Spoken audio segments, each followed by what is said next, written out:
Un, deux, trois, cric, crac. Là, là, là. Et mon chapeau là m'emmène, ça y est, il m'emmène au château de Vincennes. Et là-bas, au château de Vincennes, quand on rentre à l'intérieur du donjon, il y a une petite sirène sculptée sur le mur. Une sirène. Une sirène au château de Vincennes. Mais est-ce qu'il y a la mer près de Vincennes? Là.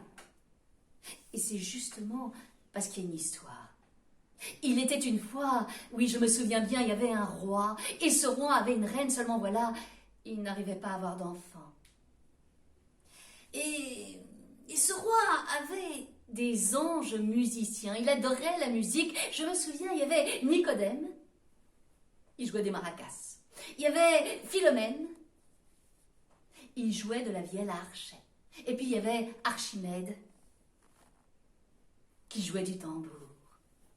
Et voilà que ce jour-là, les anges se retrouvent, et puis je crois bien que c'est Nicodème qui a dit « Ah, c'est vrai, on fait une bien belle musique, mais il me semble qu'il manque quelque chose à notre musique. » Alors Philomène a réfléchi, il a dit « Je sais, il manque une voix, il manque quelqu'un qui chante. » « Mais oui, mais tu as raison, répondu les autres. Et Archimède a dit « Mais j'ai une idée, il nous manque une sirène. » C'est bien connu que la personne au monde qui chante le mieux, c'est une sirène. Tu as raison. Et aussitôt, les trois anges décident d'aller chercher une sirène. Oui, mais voilà, pour aller chercher une sirène, il fallait au bord de la mer. Et la mer la plus proche à Vincennes, c'est la Manche. Vous savez, celle qui est juste en Normandie, et de l'autre côté de la Manche, il y a l'Angleterre. Les trois anges prennent des habits bien chauds parce qu'ils savent que là-bas en Normandie il fait un peu froid. Et puis voilà, qui s'envolent à la volette, s'envolent à la volette, s'envolent à la volette. Et ils arrivent comme ça à Dieppe sur les falaises. Il est tard, il est à peu près 10 heures du soir. Et les trois anges tout contents s'installent. Ils ballottent les pieds dans le vide. Et puis ils attendent. Ils attendent que les 12 coups de minuit sonnent.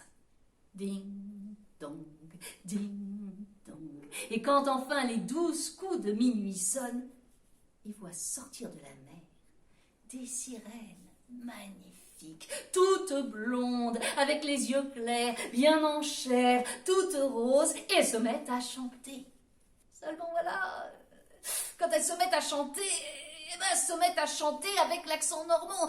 Tête bien cuite, tête bien non, tête bien cuite, tête bien non, tête bien cuite, tête bien non. Et les anges, c'est quand même des anges musiciens, et là, ils ont les oreilles qui brillent, ils se regardent affolés, ils se disent, on pourrait peut-être traverser la Manche, aller là-bas en Angleterre, et peut-être que là-bas, les sirènes chantent mieux. Aussitôt dit, aussitôt fait. Et de nouveau, ils s'envolent à la volette, s'envolent à la volette, s'envolent à la volette. Ils arrivent de l'autre côté de la Manche en Angleterre. Et là, ils voient des sirènes magnifiques. How do you do, how do you do? Voulez-vous une tasse de thé?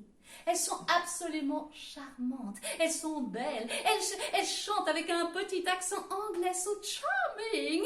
Les anges sont émerveillés. Seulement voilà, il n'y en a pas qu'une. Il y en a des centaines, il y en a des milliers, alors ils regardent autour d'eux, et puis tout d'un coup, c'est Archimède. Hé, regardez, là-bas, il y a une sirène qui joue du tambour. Hé, les copains, s'il vous plaît, et si on allait la voir? Bon, allez, d'accord, on y va. Il s'approche de la sirène, et la sirène joue du tambour, et en même temps, elle chante, et elle joue du tambour, et en même temps, elle chante. Alors, les anges s'approchent, et voilà qu'ils se mettent à jouer de la musique avec la sirène, et ils passent un moment merveilleux. Et quand enfin ils s'arrêtent, c'est Archimède qui parle à la sirène et qui lui dit « Oh, belle sirène, je n'ai jamais vu de ma vie une sirène chanter, jouer du tambour. Comment se fait-il » Et là, la sirène répond « Oh, c'est que j'aimerais tellement que ma horrible queue de sirène se transforme en jambe. J'aimerais tellement être une princesse charmante. Alors quand je joue du tambour, j'ai un peu l'impression d'entendre le bruit de mes pas sur le sol, comme si vraiment j'avais des jambes. » Et Archimède, quand il entend ça, il dit « Belle sirène, si tu veux devenir une princesse, alors suis-nous. Car justement, on voudrait t'emmener dans un superbe château. Et dans ce château, il y a là un roi sage qui vit. Ah, merveilleux! Ah, je vous en prie, emmenez-moi avec vous. Et Philomèle dit, d'accord, sirène. Seulement voilà, pendant tout le voyage, il ne faut surtout pas que tu ouvres la bouche. Parce que si jamais on entend ton accent anglais, quick, on risquerait de te tuer pour cela. Eh ben oui, à ce moment-là, on était en pleine guerre de 100 ans. Et pendant la guerre de 100 ans, c'était les Français contre les Anglais. Ah d'accord. Et aussitôt, la sirène est montée sur le dos des anges. Ils se sont envolés à la volette, envolés à la volette, envolés à la volette. Ils sont arrivés enfin devant le château de Vincennes. Et là, la sirène, quand elle a vu ce château si beau, jamais n'avait vu quelque chose d'aussi beau et tellement émerveillée, eh bien, elle s'est mise à chanter. Et dans le château, il y avait le roi qui était dans son cabinet de travail. Et le roi, quand il a entendu le chant de la sirène, si beau, si profond, il était irrésistiblement attiré. Et les anges ont amené la sirène dans le cabinet, à côté du cabinet de travail du roi, là dans la salle du conseil. Et le roi est arrivé, il s'est jeté aux pieds de la sirène et dit « Belle parmi les belles, je serai toute ma vie ton chevalier servant. » Les anges étaient très déçus.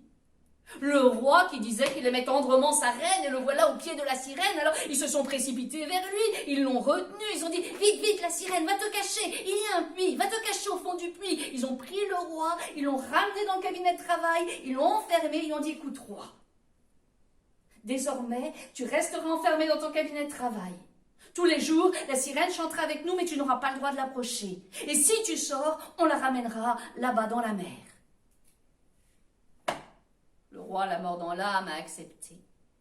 Et tous les jours, les anges chantaient et jouaient de la musique avec la sirène. Et tous les jours, le roi entendait ce chant si profond, cette musique qui l'habitait complètement et il frissonnait, ça le faisait vibrer, ça réveillait son cœur. Et puis, ma foi, le temps a passé et une sirène, ce n'est pas vraiment fait pour vivre au fond d'un puits. Alors un jour, la sirène a été voir les anges et dit « Hélas, je vois bien à présent que je ne serai jamais une princesse. Je suis malheureuse au fond de mon puits. Je vous prie, ange, ramenez-moi là-bas, dans la mer, dans les océans. » Et les anges ont pris la sirène et l'ont ramenée là-bas dans la Manche. Le roi était très triste. Quand il a appris la nouvelle, il a fait sculpter, en mémoire de cette sirène, une sculpture juste à l'entrée de son donjon, juste en face de son cabinet de travail, pour pouvoir la voir tous les jours. Mais ce qu'il y a de plus étrange dans cette histoire, c'est que quelques mois plus tard, la reine a mis au monde un enfant. Et personne n'a su que c'était à cause, ou plutôt grâce à cette sirène, dont la voix était si profonde, si forte, qu'elle avait réussi à réveiller le cœur du roi, à lui redonner l'énergie nécessaire pour donner à la reine un enfant. Désormais, quand vous irez au château de Vincennes et que vous levez les yeux au-dessus de la porte du donjon, vous verrez cette sirène et vous saurez pourquoi elle est là. Et crac, l'histoire est terminée.